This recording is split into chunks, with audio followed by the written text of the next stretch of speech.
Hey guys, it's Bean here, and welcome to my vlog for the 24 in 48 Readathon. I just wanted to pop in and give you guys a little preview of my TBR, or at least the books that I'm hoping to read here today. The first book that I'm hoping to read in the next 24 hours is The Fever King by Victoria Lee. I basically went to the library and picked up 4 books that I really want to read and get to. This is one of my top priorities just because I've actually had an ebook copy of this book for quite a while and haven't read it. And I noticed that my library had the physical copy, and I was like, well, how about I just go read it? Like, I'm just gonna read it now. I don't know. I think this book is going to be really good. I've heard really great things about it, and I am super excited to get started. So this is going to be the first book that I read in this readathon. The next book that I'm going to be hopefully reading is going to be Down Among the Sticks and Bones by Shauna McGuire. I loved the first one, and now I have borrowed books 2 and 3, but 3 is over there, so we'll get to that later. So hopefully these will be just as good as the first one. Next is a bit of a toss-up. I have 2 options here that I want to read, and I'm not sure which one I'm going to be feeling. Both of them are YA fantasy books. The first one is Storm and Fury by Jennifer L. Armentrout, and the second one is The Raven's Tale by Kat Winters. I would love to read one of these. I'm not sure which one yet. If I could get both of them, that would be ideal. I doubt so, but... So that's it, guys. This is my TBR here for the next 24 and 48 hour readathon, and let's get started.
Good morning, everybody, and welcome to Saturday. I thought I'd give you guys a quick update. I am like 50 pages. 50? I am 53 pages into The Fever King, and I'm honestly really loving this book. Like, it's so much... it's so much more intriguing than I thought it would be, I guess. But this is a very politically based book, which is interesting as well. Our main character is a refugee, and all of the United States have split into their own countries, basically, is how it sounds. It also sounds as though many of the big cities we had, like New York, is gone. They keep bombing places. Whenever magic, or this is some sort of infection, whenever magic infects an area, they bomb it to get rid of everything. They check for survivors first. But magic just kills everybody. So magic in this book is a virus, literally. Gnome, our main character, ends up catching the virus and he doesn't die. And so they take him, you learn this within the first 50 pages. He ends up getting taken to a government facility where they train people who have magic, and they use them basically as like weapons and such. And Gnome's magical ability is Gnome is a technopath, which basically means he can read anything on a screen. He can, if he's not looking at it, is my guess, and he can kind of control technology is the sound of it. It's kind of like being a telepath, but with computers. So I'm not sure. It'll be interesting. And like I said, I'm only 53 pages in. He just took a test and he failed. So that's a thing too. It's a very interesting It's a very interesting story in that it approaches a lot of different issues that I feel like I don't read a lot about in this genre. I don't know. I'll see you when I start reading again. So,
it's officially been 11 and a half hours into my 24 and 48 hour readathon, and I finished the second book, and I'm struggling with thoughts because actually that's a lie. Struggling with thoughts on the first book I read, I think. Still, this one I knew exactly what was going to happen, and I was right. And I didn't care. Like, I was totally cool with the fact that I knew what was going to happen. And it was well done, I would say. I think it was, sorry, I'm going to drop this here. I think it was well done. I really, really like Trent. Trinity is the kind of sarcastic character that I just want all the time. Because she's, like, what I want to be.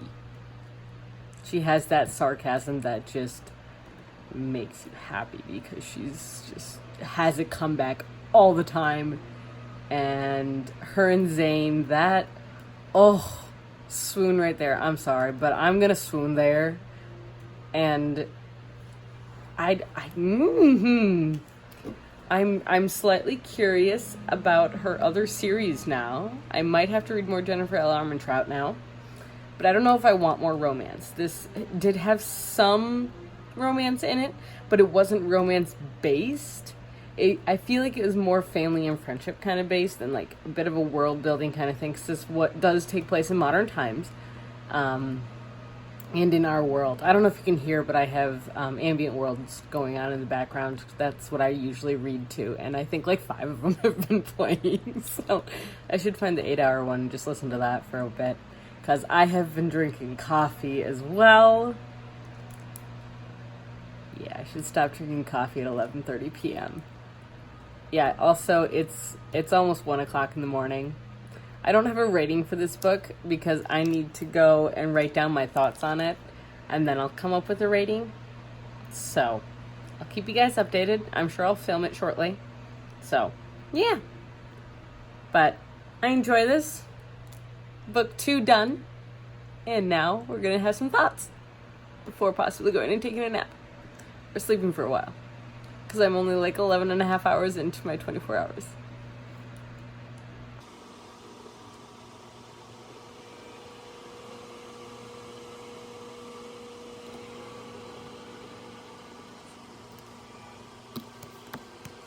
Okay, so I realize, one, I look like absolute crap. And I don't care because it's 1:30 in the morning. But I have switched locations. I have put my tiger t-shirt back on. And this is my pajama shirt. right now. I have also switched and I am now in my bedroom, and so I am going to sit here and read for a bit until I fall asleep. I am switching away from my TBR, mostly because I got a lot more done tonight than I thought I would, which makes me happy. I mean, it was only 11 hours that I was actually actively reading, and I still got through, I want to say it was close to 1,000 pages, so I'm pretty proud of myself. I'll try and put a number up here if I can remember. Anyways, I'm going to pick up a graphic novel. I'm going to read Cellies, which is a graphic novel I picked up at Barnes a month or two ago. I don't know a lot about it, but it looks really cute, and I kind of like that it takes place at a cell phone store, and I think it's just a bunch of people who really want like a new cell phone or something like that. I don't know. I'm intrigued, and this cover really made me it caught my interest, so I'm intrigued. I thought it was zombies. I don't think it is, but I don't know. We'll see. I'll let you guys know what I think, but I'm basically gonna just read until I fall asleep right now. So yeah, it probably won't take long. Not gonna lie, I'm exhausted. I also took my contacts out, hence the glasses. I'm blind, so.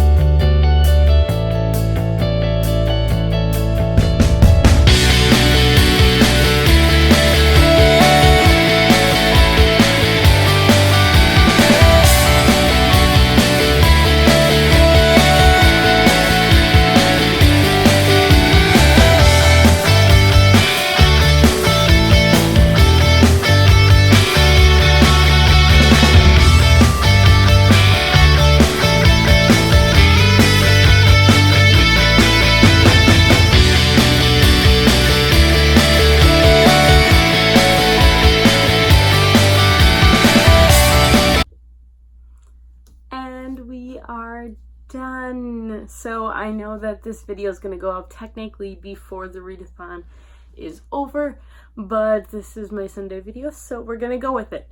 Anyways, I just wanted to do a quick little wrap up for this readathon that I did this weekend. I'm going to make this kind of quick because I'm heading out after this to go do some family stuff and hang out with the boy because he's been gone all weekend. So I just wanted to quickly go over what I did read this weekend and what I am reading right now. The first book that I read for this readathon was The Fever King by Victoria Lee. This is the first book in a new series by her, and I absolutely loved this. I really did. I gave it 4.5 out of 5, and it is a book that I will continue the series on. So I'm just going to give you guys a quick summary of this book and then tell you a little bit about what I thought. So Gnome is the child of refugee parents in this future version of the United States, where each of the states where many of the states have split off and become their own sort of countries. He lives in Carolina, I believe is how you say it, Carolina. He actually ended up having to drop out of school after his mother committed suicide. After that, his dad kind of became very reclusive and wouldn't talk and didn't move hardly ever, and Gnome ends up having to take care of his family, ends up having to take care of his father. He, on the side, he also works with a local group of revolutionaries who are trying to overthrow the government, talk some sense into the chancellor of Carolina, and then his building that he lives in is hit by magic. And now magic is like a fever. It's a virus in this world, and he is the only one that wakes up from this. And so whenever anyone wakes up from this, they're called a witching. And a witching has certain powers. And so the power that it turns out Gnome has is technopathy. Now, technopathy is kind of like telepathy, but he's able to read the information off of any electronic device, which I think is really quite cool. So he's able to do that, and there are other ones who can read minds, who have an affinity for healing or affinity for food or whatever it is. It's something that they were passionate about before, and now it has literally become a magic for them, which is really quite cool. And this world, he kind of gets sucked into the politics of the world. There is a romance. This is LGBTQ+, and his romantic interest in this book is the most adorable grumpy cinnamon roll I have met in a very long time. He is so cute and so sweet and so damaged, and I just want to wrap him up in a blanket and just, it's okay. It's okay, Dara. It's okay, Dara. So, yes. But this, I do highly recommend this book for anyone who is interested in sci-fi, and has any interest in reading about how one choice can impact many people later down the line. So, highly recommend. 4.5 out of 5. The next book that I read for this readathon was Storm and Fury by Jennifer L. Armentrout. I was a little iffy going into this one because it is a longer book, but I have heard very generic things about it, I guess, for lack of a better way of putting it. And when I say generic, it kind of was a little bit generic at points.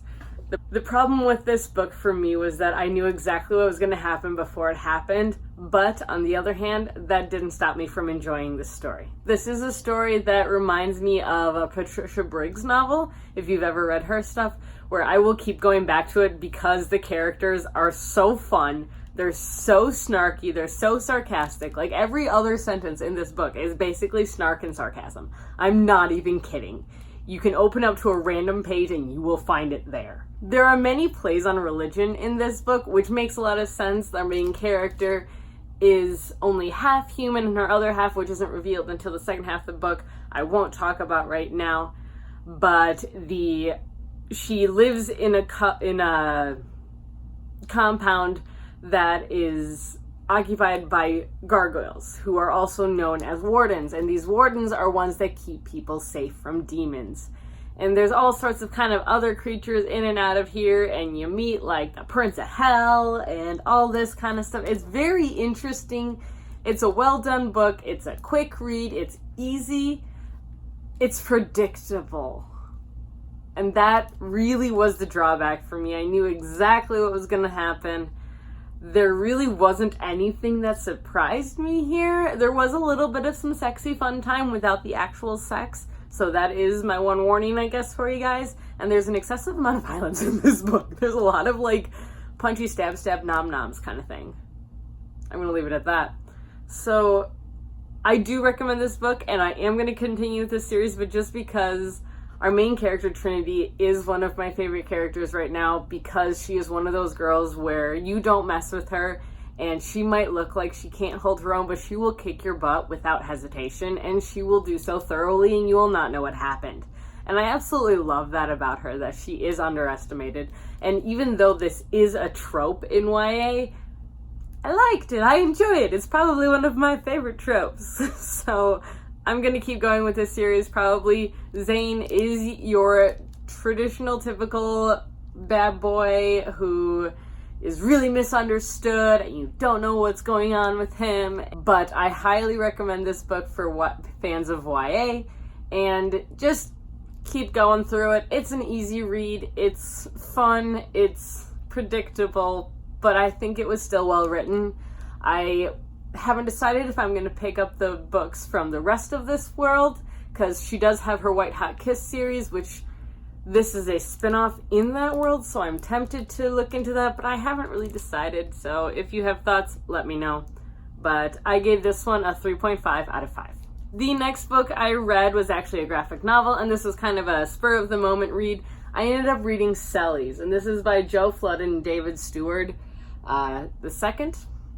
And I really enjoyed the art of this graphic novel. I mean, you can kind of see it here. It's good art. I was just underwhelmed. I really was hoping, and this sounds so weird, I was hoping for zombies, and I didn't get zombies at all. This book basically follows a group of people who are working at a cell phone store. That is the extent of this. As someone who has worked in retail, I understand that some of these stories are quite humorous, and I think it is kind of funny to read some of them, because like these are true, some of these are true stories of things that have actually happened to people in retail, which I think is hilarious. But I don't know, I only gave this a 2.5, but it was mostly just because I was just underwhelmed. I read it and I was like, okay, that was nice, that's it, okay, bye. So yeah, I don't have a lot to say about this one. It's not long. I'm not going to be continuing with this series, unfortunately, but it was a good kind of breaker in between my YA books that I've been binging lately. And the last book that I have gotten into is one that I am currently reading right now, and that is The Raven Tale by Kat Winters. This is a book about Edgar Allan Poe as a child. It is historical fiction, and basically in this story, as far as I've gotten, I'm a little less than halfway through, your muse as a writer or as a creator, as an artist, anything like that, turns into an actual being that accompanies you through the world, through your life. And basically Edgar, or Eddie as he's called in here, I haven't decided if I like this or not, he kind of rejects his muse because she comes off as this very gothic, very terrifying looking woman.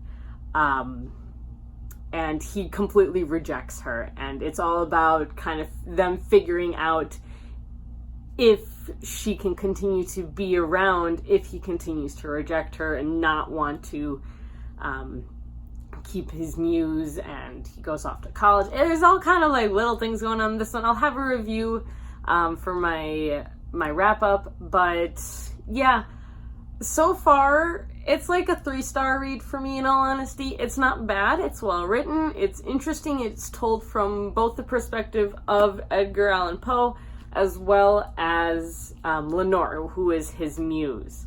So it's told from both perspectives, which is kind of interesting, and I do kind of enjoy it. I do think that this is very much a YA novel, so it feels very YA, and yeah, but that's okay. It's not a bad read. It's another really quick read. Like, this has not been taking me long to read.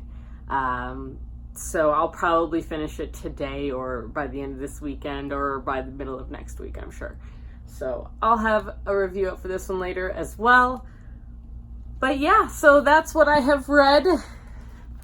These are the books that I have basically, well, and half of this one, gotten through in this readathon. I'm pretty proud of myself for making it through this much. This is over 1,000 pages read in a weekend in less than 24 hours, so take that. And yeah, that's all I have for you guys today. I'm trying to think if there's anything else, and not really. So now's the perfect time to give us the thumbs up. If you like what you see, you can feel free to subscribe, and you can hit the little bell icon if you want to be notified whenever we post new videos, which is Tuesday, Thursday, and Sunday. And that's really all I have. Leave a comment below. Did you guys participate in a readathon this weekend? I'd love to hear about it. So that's all I got. Bye.